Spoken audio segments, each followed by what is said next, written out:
सभी को नमस्कार। आज की क्लास में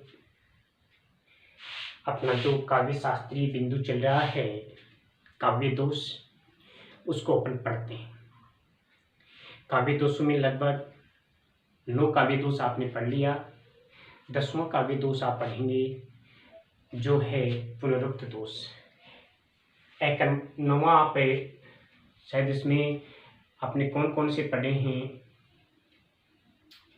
8 पढ़ लिए शायद आपने, 8 पढ़ लिए या 9 पढ़ लिए, तो शायद 9 काव्य दोष आपने पढ़ लिए हैं। अब अपन 10वां काव्य दोष पढ़ेंगे, पुनरुक्त दोष। 10वां है पुनरुक्त दोष।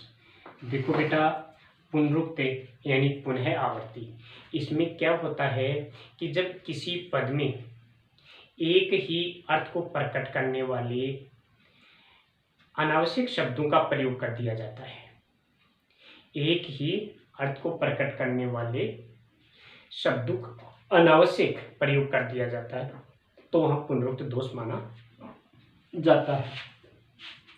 जब किसी पद में एक ही अर्थ को प्रकट करने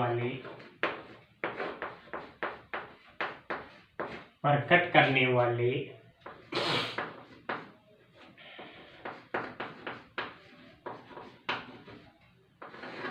अनावश्यक शब्दों का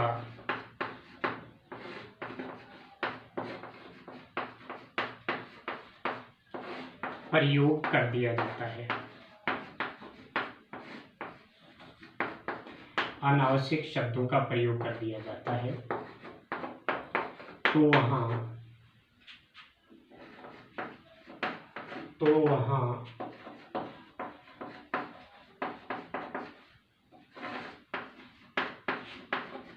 पुनरुक्त दोष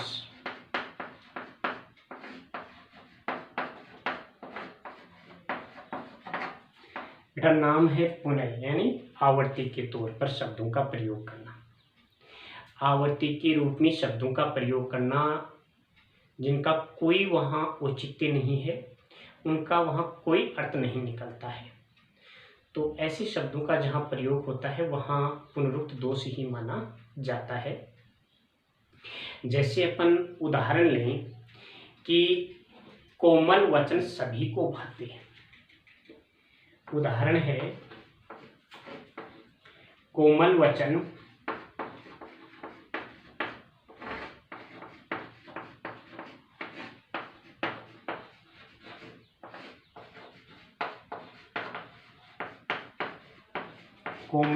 सभी को भाते, अच्छे लगते मधुर वचन, अच्छे लगते मधुर वचन। देखो बेटा, यहाँ जो ये पद है, इस पद में जो आवृत्ति हुई है वो इस रूप में हुई है। मैं पहले इसका अर्थ बता देता हूँ।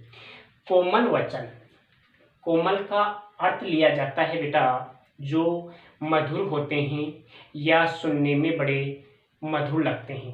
कोमल वचन सभी को भाते, यानी जो कोमल वचन होते हैं, कानों को प्रिय लगने वाले जो वचन होते हैं वो सबको अच्छे लगते हैं। भाते यानी अच्छे लगते हैं, रूचते हैं। अच्छे लगते मधुर वचन, तो यहाँ भाते शब्द भी अच्छे अर्थ को प्रकट कर रहा है और अच्छे शब्द भी अच्छे को प्रकट कर रहा है, इसलिए यहाँ पर अच्छे शब्द की या भाते शब्द की आवर्ती होने के कारण पुनरुक्त दोष माना जाता है। इसमें देखो बेटा, सीधी सी बात आप ये कह सकते हैं कि जब किसी वाक्य या पद में एक शब्द का एक से अधिक बार प्रयोग, सीधी आप परिभाषा में कोई किसी प्रकार का तोड़ मरोड़ ना करें, आप लिख सकते हैं कि जब किसी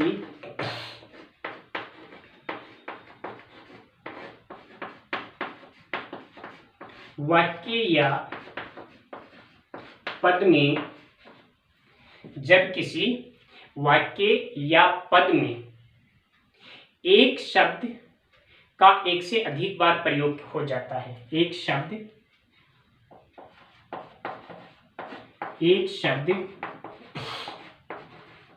का एक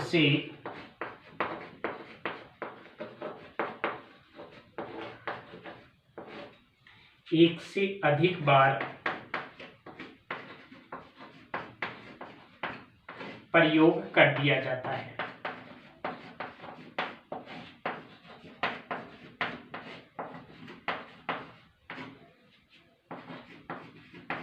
वहां पुनरुक्त दोष माना जाता है। पुनरुक्त दोष यहाँ जो दोनों परिभाषा लिखी है बेटा वो सेम ही है, एक जैसी ही है। जैसे यहाँ शब्द है मेरे पिता सज्जन पुरुष हैं, मेरे पिता सज्जन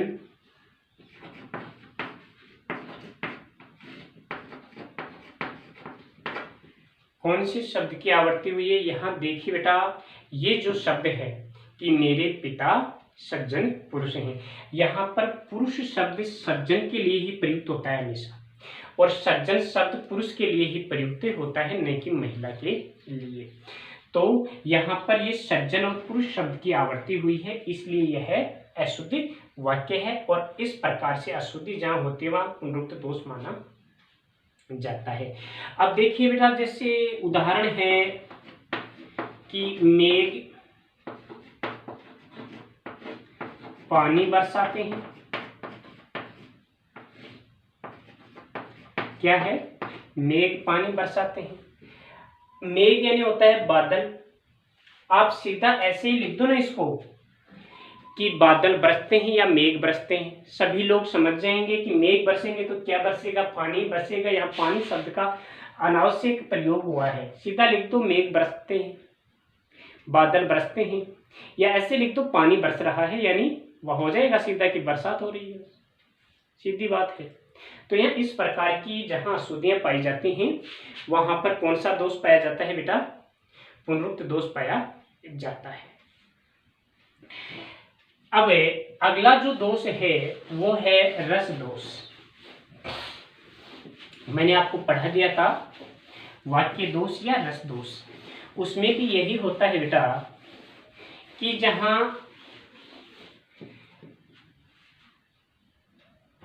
रसों को नष्ट करने वाले जो त्रुटि पाई जाती है वहां पर रस दोष पाया जाता है। रस दोष,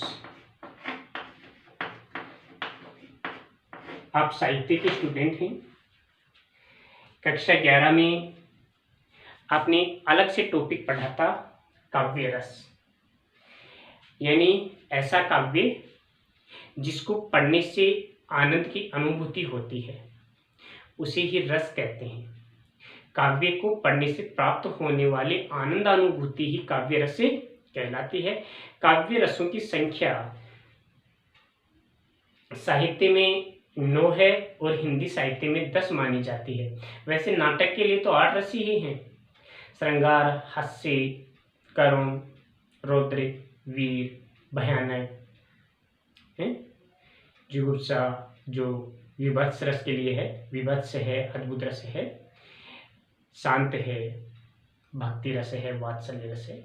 ये 9 रस से माने जाते हैं प्रमुखतः। हिंदी साहित्य में रसों की संख्या 10 है। तो मूलतः है जब काव्य में प्रकट होने वाले रस नष्ट हो जाते हैं तो वहां पर रस दोष माना जाता है। यानी जब किसी पद में प्रयुक्त किसी रस को नष्ट करने वाले शब्दों का प्रयोग कर दिया जाता है, जब किसी पद में रसों को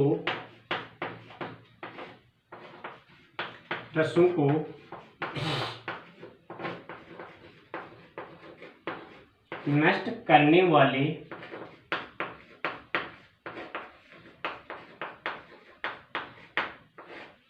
शब्दों का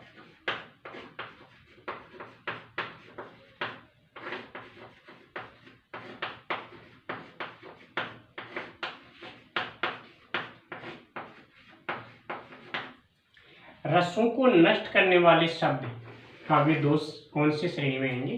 रस दोष माने जाएंगे। यानी कि जब किसी पद में, जब किसी काव्य में या जब किसी काव्य पंक्ति में ऐसे शब्दों का प्रयोग होता है कि उनका प्रयोग करने से रस नष्ट हो जाते हैं, तो वहां पर रस दोष माना। जैसे खेलो आज होली,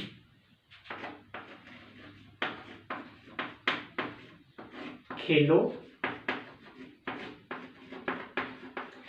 आज होरी, खेलो आज होरी, गोरी करत निहोरी, गोरी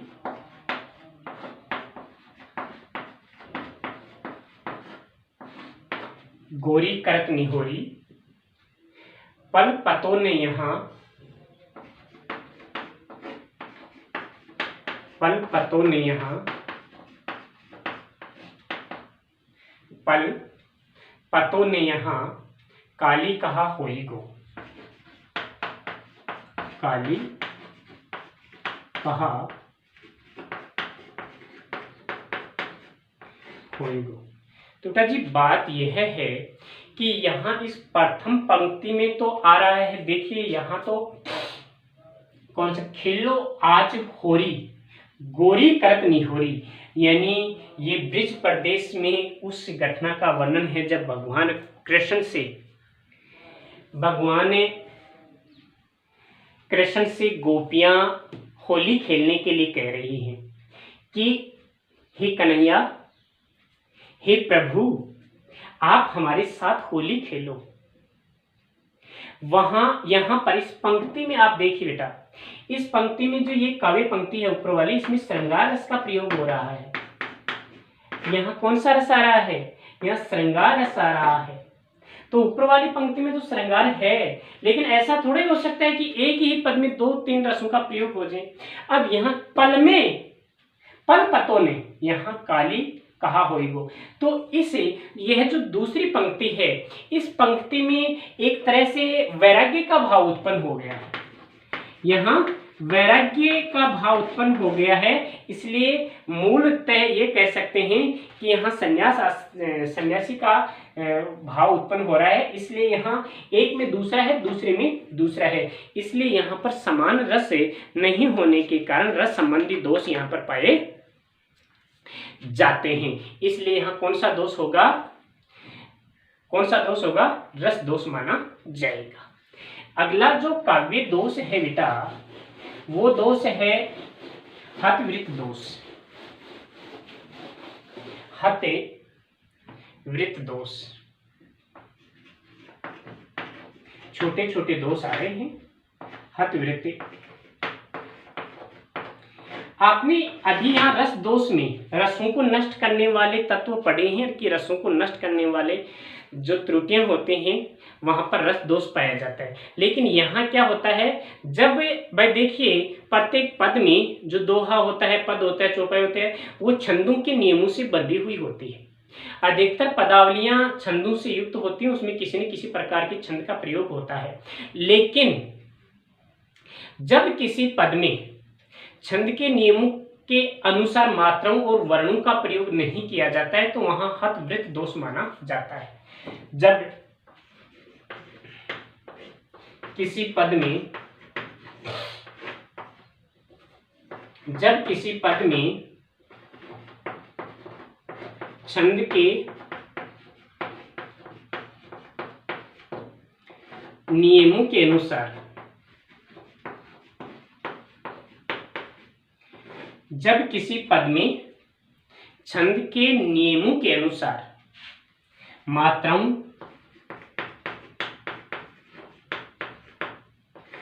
और वर्णों का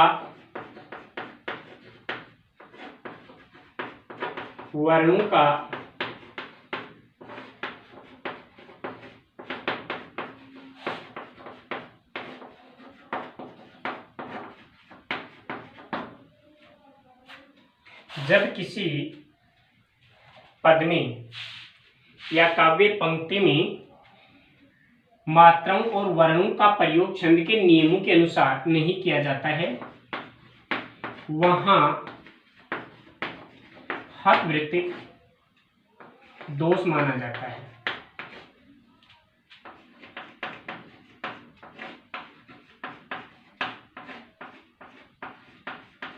हतवृत्त दोष माना जाता है। जैसे तू बेटी जीवन में आई, तू बेटी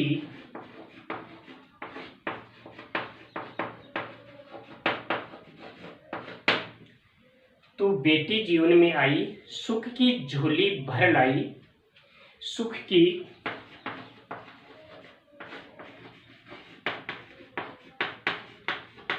झोली भर लाई, सच्चे सुख की झलक बावली, सच्चे सुख की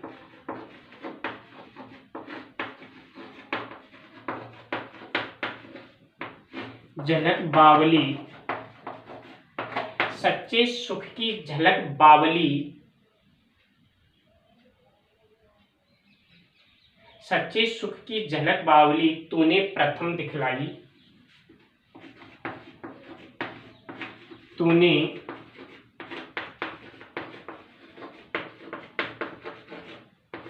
बेटा यहाँ पर सुभद्रा कुमारी चौहान जी के द्वारा लिखी हुई ये एक पद है जिसमें मातृत्व सुख का आभास किया गया है, लेकिन दोनों जो दल हैं इनमें चारों चरणों में ही समान विशेषता नहीं है, इसलिए यहाँ पर मात्राओं संबंधी अशुद्धि का प्रयोग किया गया है। यहाँ देखिए 2, 4, 6, 8, 9, 10, 12, 14, 16, यहाँ 16 मात्राएं आ रही हैं। 3, 2, 3, 2, 4, 4, 4, 8, 8, 2, 10, 10 और 4, 14, 16, 14 हैं। 16, 14 किसी भी छंद में नहीं होती हैं। फिर 2, 4, 6, 8, 11, 12, 13, 14, 15, 16, यहाँ 16 आ गई। 3, 4, 5, 6, 7, 8, 9, 10, 11, 12, 13, अब यहाँ 13 आ गई। तो यानी कि मात्राओं की पूर्ति नहीं हो रही है यहाँ, ऐसा किसी भी छंद में नहीं किया गया है, इसलिए ऐसी अशुद्धि होने के कारण, समान लक्षण नहीं पाए जाने के कारण हतवृत्त दोष माना जाता है। यानी जहाँ छंद के नियमों की पूर्ति नहीं होती है, छंद के नियमों के अनुसार मात्राओं का प्रयोग नहीं होता है, तो वहां पर हतवृत्त दोष माना जाता है। अगला दोष है, ये हालांकि मुझे पहले पढ़ाना चाहिए था लेकिन भूल गया था, फिर बाद में पता चला कि ये तो मोस्ट या महत्वपूर्ण छंदों में से बच गया, दुष्कर्मत्व है।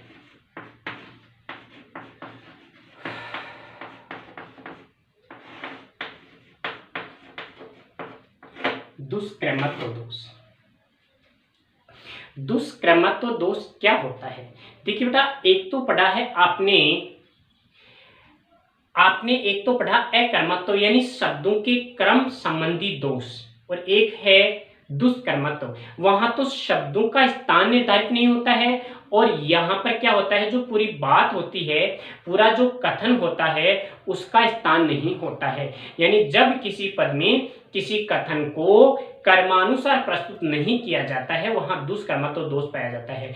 यहाँ कर्म के अनुसार प्रयुक्त करने का मतलब है कि जो बात पहले कहनी चाहिए थी वह तो बाद में कही जा रही है, और जो बात बाद में कहनी चाहिए थी वह पहले कही जा रही है। इसलिए ऐसी अशुद्धि जहां पाई जाती है, ऐसा दोष जहां पाया जाता है, ऐसी त्रुटि जहां पाई जाती है, वहां पर दुष्कर्मत्व दोष पाया जाता है। अर्थात जब किसी पद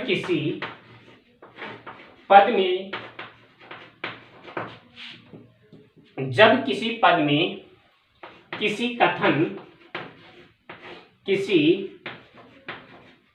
कथन को किसी कथन को कर्मानुसार प्रस्तुत नहीं किया जाता है, कर्मानुसार प्रस्तुत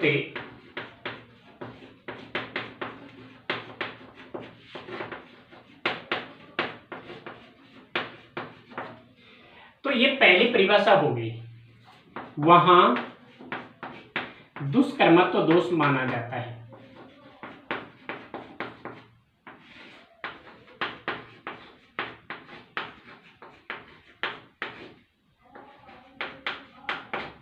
दुष्कर्मत्व दोष माना, बहुत सरल सी परिभाषा है कि जहां किसी पद में किसी कथन को कर्म के अनुसार प्रस्तुत नहीं किया जाता है, उसके यथास्थान पर नहीं बोला जाता है, किसी बात को आगे पीछे कह दिया जाता है कि मैं तो बस चढ़ रहा था पेड़ पर, ऐसे नहीं कि मैं पेड़ पर चढ़ रहा था। यानी ऐसी बातें जहां होती हैं वहां पर दुष्कर्मत्व दोष, यानी कि इसकी दूसरी परिभाषा इस प्रकार से लिख सकते हैं कि जब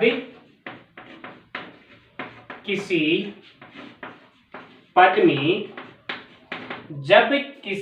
पद में जो कथन पहले कहना चाहिए, जो कथन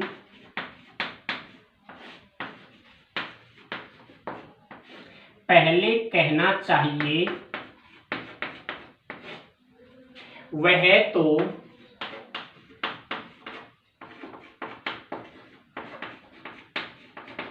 बाद में कहा जाता है,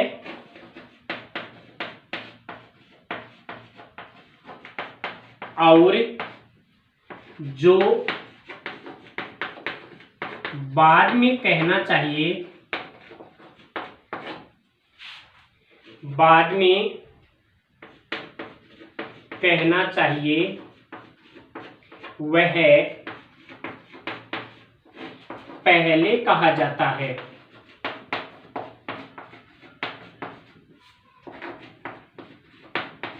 वहां दुष्कर्मत्व दोष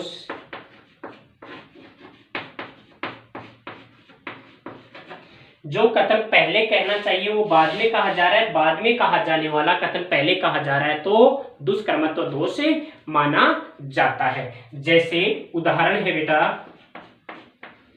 पैसे दे दो 5,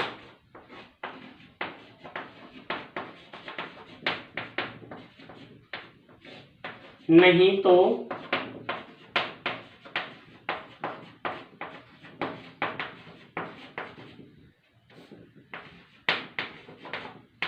10 ही दे दो। ये वाक्य है, पैसे दे दो 5 नहीं तो 10 ही दे दो। एक भिखारी है, वो आता है कि मैं सुबह से भूखा हूं, खाना नहीं खाया, इसलिए आप मुझे 5 पैसे दे दो। फिर अपन कहेंगे नहीं भाई मेरे पास तो 5 पैसे नहीं है, तो वो कहेगा चलो 5 नहीं है तो फिर आप 10 दे दो, 5 नहीं तो 10 दे दो। मतलब कोई व्यक्ति अपने से पहले 5 रुपए मांग रहा है और अपन कहते हैं भाई देखो 5 तो नहीं मेरे पास, तो वो कहता है कि चलो 5 नहीं तो 10 दे दो। उसका कहने का तरीका सही है क्या? मैं आपसे कहूं बेटा ये 20 किलो का वजन उठा लो, ये 20 किलो वजन है, इसको उठा लो। आप कहोगे सर 20 तो नहीं उठेगा, तो मैं कहूंगा नहीं 20 नहीं तो फिर एक काम करो आप 25 उठा लो, हैं? तो जो 20 नहीं उठा सकता वो 25 उठा लेगा क्या? जो 5 नहीं देगा वो 10 दे सकता है क्या? बेटा उसको पहले इस प्रकार से मांगना चाहिए, इस प्रकार से कहना चाहिए कि मुझे 10 पैसे दे दो। अगर 10 नहीं दे सकते तो मुझे 5 दे दो। ये तो हुआ कर्म, लेकिन यहाँ जो चीज छोटी है वो पहले मांगी जा रही है, बड़ी चीज बाद में मांगी जा रही है, तो यहाँ दुष्कर्मत्व दोष है। मैं कहूँ 25 किलो वजन उठा लो, आप कहोगे सर 25 नहीं उठा, फिर कहूंगा 20 उठा, तो सही है, लेकिन पहले कह रहा हूं कि 20 किलो वजन उठाओ, 20 किलो सामान उठाओ, और फिर कह रहा हूं कि 20 नहीं तो 25 उठा लो। तो यहां तो अशुद्ध वाक्य है, त्रुटि है, इसलिए यहां दुष्कर्मत्व दोष माना जाता है। देखिए यहां ऐसा ही एक और है, मारुति नंदन, मारुति नंदन, मारुति नंदन, मारुति नंदन मारुति को